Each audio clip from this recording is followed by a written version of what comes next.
Testing, 1, 2, 3. Hello. Hi, my name is Danny, also known as Danielle Jokes.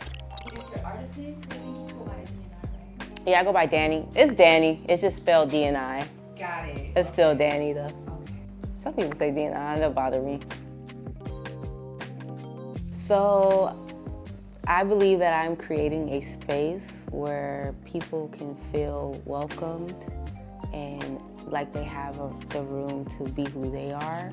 A space for women, and a space not to have to be perfect.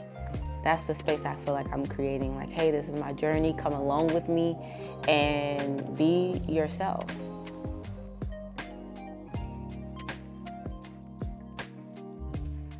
My goal is to shine light on women who are doing big things and are like not seen. A lot of my friends, they use their creativity as their second job when I'm like, no, like step fully and completely into this because this is your gift. This is you're so gifted at this, and I see that. And one of my things is speaking life into people.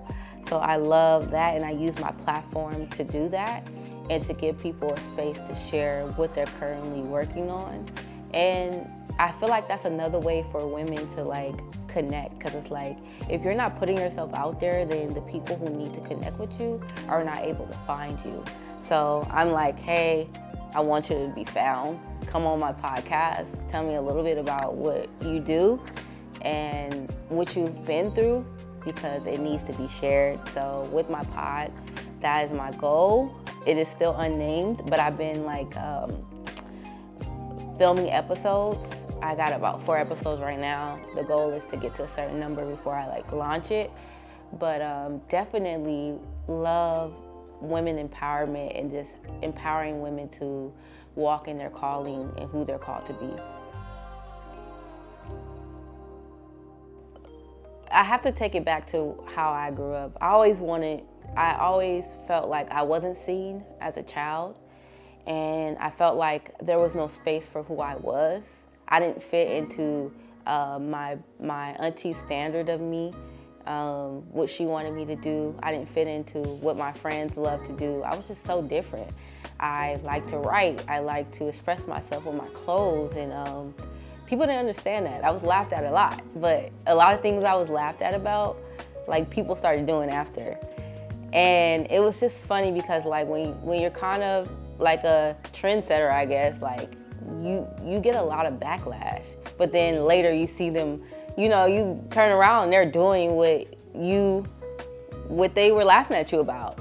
So growing up in that, I just felt like when I got older, I was able to own my power, and I was able to be like, oh, I love this feeling. And my journey with God, and just Him like giving me identity and feeling seen made me want other people to be seen and wanted other people to feel the love that I felt from God. Like, and whatever since that was, because I grew up in church, and I would say that I don't want to talk down on the church, but like I would say that's not where I received my relationship with Christ from. But where I received it from was saying a prayer and that prayer being answered.